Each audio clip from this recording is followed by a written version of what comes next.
2025 September 3 സൈനിക parade അത് വെറും ഒരു സൈനിക പ്രദർശനമല്ല എന്ന് വേണം മനസ്സിലാക്കാൻ. അത് കൃത്യമായൊരു സൂചന, അതും വ്യക്തമായി അമേരിക്കയ്ക്ക് നൽകുന്ന തന്ത്രപരമായ നീക്കം കൂടിയായിരുന്നു.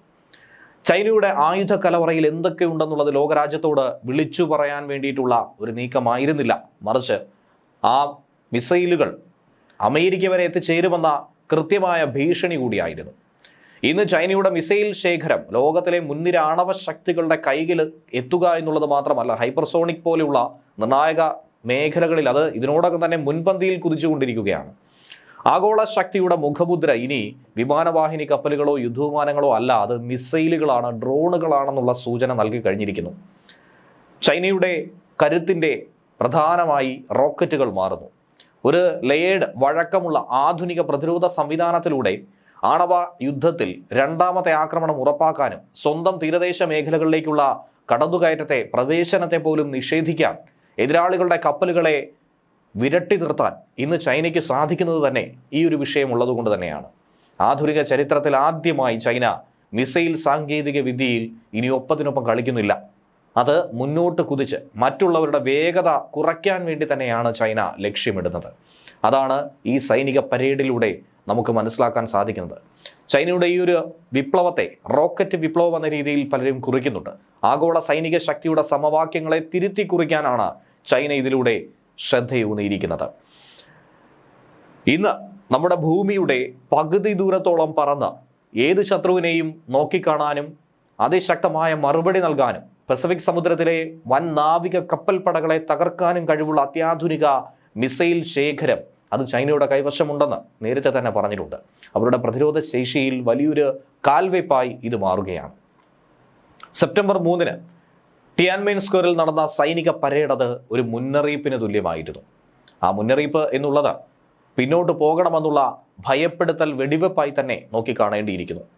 കാരണം അവരുടെ കൈവശമുണ്ടായിരുന്ന ഹൈപ്പർസോണിക് ഗ്ലൈഡറുകൾ, ICBM-കൾ, കാരിയർ കില്ലർ മിസൈലുകൾ എന്നിവയുടെ പ്രദർശനമാണ് നടത്തിയതെങ്കിലും അത് ശക്തമായ സന്ദേശം ലോകത്തിനാകമാനം നൽകുകയാണ്. അത് അമേരിക്ക വരെ പ്രകമ്പനം കൊള്ളിച്ചു എന്ന് വേണം മനസ്സിലാക്കാൻ. ചൈനയുമായി ഒപ്പത്തിനൊപ്പം എത്താൻ ലോകം ഒരുമിച്ച് ശ്രമിക്കേണ്ട അവസ്ഥ, ലോകരാജ്യങ്ങളോട് ചൈന ഒറ്റയ്ക്ക് നിന്ന് വെല്ലുവിളിക്കുന്ന സാഹചര്യം. ശീതയുദ്ധ ആയുധ ഉടമ്പടികൾ ഒരിക്കലും ബാധിച്ചിട്ടില്ലാത്തത് കൊണ്ട് തന്നെ people's liberation army rocket force ലോകത്തിലെ തന്നെ ഏറ്റവും വിശാലമായതും വൈവിധ്യമാർന്നതുമായിട്ടുള്ള മിസൈൽ ശേഖരത്തെ തന്നെയാണ് ഉണ്ടാക്കിയെടുത്തിരിക്കുന്നത്. മറ്റു രാജ്യങ്ങൾക്ക് മേൽ പല രീതിയിലുള്ള ഉപരോധം ഏർപ്പെടുത്തിയും വിലക്ക് കൊണ്ടുവന്നുമൊക്കെ അമേരിക്ക പോലീസ് കളിക്കുമ്പോൾ, മൂത്ത വല്യേട്ടൻ കളിക്കുമ്പോൾ ഇവിടെ ചൈനയോടൊന്നും തന്നെ വില പോകുന്നില്ല എന്നുള്ളതാണ് യാഥാർത്ഥ്യം. സ്വന്തമായി തന്നെ അവരുടെ ആവശ്യങ്ങൾക്കായുള്ള കാര്യങ്ങൾ സ്വയമേ നേടിയെടുത്ത് തദ്ദേശീയതയിലൂന്നി മുൻകാല ചരിത്രങ്ങൾ മുറുകെ പിടിച്ചുകൊണ്ട് തന്നെ ഒരു വലിയ സാമ്രാജ്യം ഉണ്ടാക്കിയെടുത്തു. അതുകൊണ്ട് അമേരിക്ക എന്നല്ല, ലോകത്ത് ഒരു രാജ്യത്തിൻ്റെ ഭീഷണിയും ചൈനയ്ക്ക് മുന്നിൽ വില പോകില്ല എന്നുള്ളതാണ് യാഥാർത്ഥ്യം. ഭൂഖണ്ഡാന്തര, ഇന്റർമീഡിയറ്റ്, ഹൈപ്പർസോണിക്, അന്തർവാഹിനിയിൽ നിന്നും വായുവിലൂടെ വിക്ഷേപിക്കാൻ കഴിയുന്ന മിസൈലുകളൊക്കെ അവരുടെ ഈ ആയുധ കലവറയിലുണ്ട്. അതുകൊണ്ട് തന്നെ ഈ ശക്തി എന്ന് പറയുന്നത് ലോകത്തെ ആകെ ശക്തി എടുത്തു വെച്ചാൽ തുലനം ചെയ്യുന്ന രീതിയിലേക്ക് ചൈന മാറും എന്നുള്ളതിൽ സംശയമില്ല. ആ രീതിയിലേക്കുള്ള വളർച്ചയാണ് ചൈന കൈവരിക്കാനായി പോകുന്നത്. ഇനി കരയിലെ തന്ത്രപരമായ ശക്തികൾക്ക് ചൈന നൽകുന്ന ഒരു പ്രാധാന്യം അതുകൂടി എടുത്തു പറയേണ്ടതാണ്. DF-61 ഒരു കാര്യം, road mobile solid fuel ICBM ആയിട്ടുള്ള DF-61 ഇപ്പോഴുള്ള DF-41 പുതിയ പതിപ്പ് കൂടിയാണ്. 1986 മുതൽ വികസിപ്പിച്ചെടുത്ത DF-41 രൂപകൽപ്പനയിലെ കാലഹരണപ്പെട്ട ഭാഗങ്ങൾ കാരണം ഇതുവരെ ഉണ്ടായിട്ടുള്ള കാലതാമസങ്ങൾ മറികടന്നുകൊണ്ടാണ് 61 വന്നിരിക്കുന്നത്. റഷ്യയുടെ ടോപ്പോൾ M യാഷ് എന്നിവയോട് സാമ്യമുള്ള 8 ആക്സിൽ ടെലികളാണ് ഈ മിസൈലുകളുടെ വിക്ഷേപണ പണികൾ എന്ന് പറയുന്നത്. ഏകദേശം 80 ടൺ ഭാരമുള്ള ഈ മിസൈലുകൾക്ക് 12,000 മുതൽ 14,000 കിലോമീറ്റർ ദൂരത്തേക്ക് വരെ വാർഹെഡുകൾ വഹിച്ചുകൊണ്ട് പറക്കാൻ സാധിക്കുമെന്നുള്ളതാണ് ഇതിൻ്റെ പ്രത്യേകത. മൊബൈൽ ഫിക്സഡ് വിന്യാസങ്ങളുടെ ഈ സംയോജനം ചൈനയ്ക്ക് അതിജീവിക്കാൻ കഴിയുന്ന സെക്കൻഡ് സ്ട്രൈക്ക് ശേഷി ഉറപ്പാക്കുന്നു. അതായത് ഒരാക്രമണം ഉണ്ടായാൽ നിമിഷ നേരം കൊണ്ട് പ്രത്യാക്രമണം ഉണ്ടാകുന്നു. അവർക്ക് പിന്നീട് ഒന്നും തന്നെ ചെയ്യാൻ സാധിക്കാത്ത രീതിയിലേക്ക് കാര്യങ്ങൾ മാറുന്നു. കൂടാതെ ദ്രാവക ഇന്ധനമുള്ള പഴയ ഡിസൈനായിട്ടുള്ള DF-5 ഏറ്റവും പുതിയ പതിപ്പാണ് DF-5C എന്ന് കൂടി പറയുന്നത്. 20,000 കിലോമീറ്റർ വരെ ഇതിന് ദൂരപരിധിയുണ്ട്. മനസ്സിലാക്കുക, 20,000 കിലോമീറ്റർ. അതായത് ലോകത്തിലുള്ള ഏത് ലക്ഷ്യത്തെയും കൃത്യമായി ആക്രമിക്കാൻ കഴിവുള്ളതാണ് ചൈനയുടെ ഈ കലവറ. ചൈനയുടെ ആദ്യത്തെ റോഡ് മൊബൈൽ ഖര ഇന്ധന ICBM ആയിട്ടുള്ള DF-31 പലപ്പോഴും റഷ്യൻ ടോപ്പോൾ മിസൈലിൻ്റെ ചൈനീസ് പതിപ്പെന്ന് പലരും കുറ്റപ്പെടുത്തിയിട്ടുണ്ട്. 12,000 കിലോമീറ്റർ ദൂരപരിധിയും 200 മുതൽ 300 KT വാർഹെഡ് ശേഷിയുമുള്ള ഈ 3 ഘട്ട മിസൈൽ 90കളിലും 2000-ലുമായി വികസിപ്പിച്ചെടുത്ത് 2006-ൽ അത് സൈന്യത്തിൻ്റെ ഭാഗമായി മാറുകയും ചെയ്തു.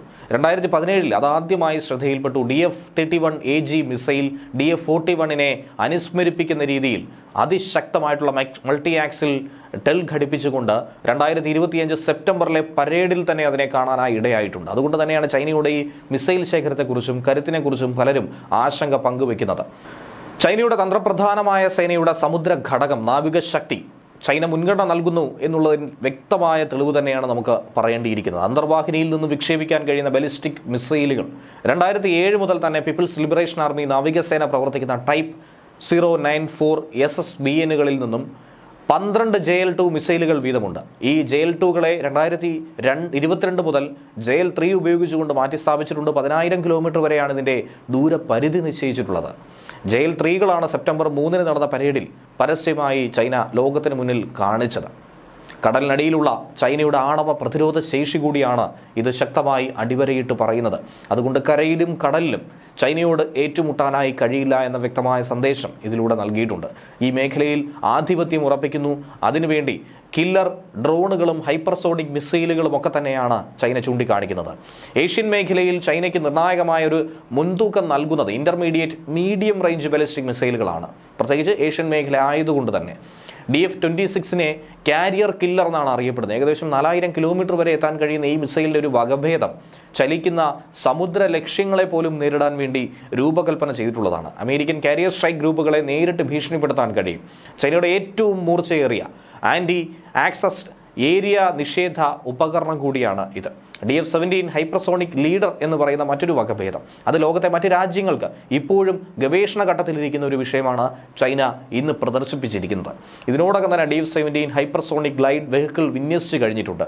ശബ്ദത്തേക്കാൾ 5 മടങ്ങ് വേഗതയിൽ അന്തരീക്ഷത്തിൻ്റെ അരികിലൂടെ സഞ്ചരിച്ച് കൃത്യതയോടുകൂടി ലക്ഷ്യം ഭേദിക്കാൻ സാധിക്കുന്ന ലാറ്ററൽ ലംബ ചലനങ്ങൾ നടത്തി ശക്തമായി അടി നൽകുന്ന, എല്ലാം തന്നെ നിമിഷ നേരം കൊണ്ട് ഭസ്മമാക്കുന്ന മിസൈലാണ് ഇത്.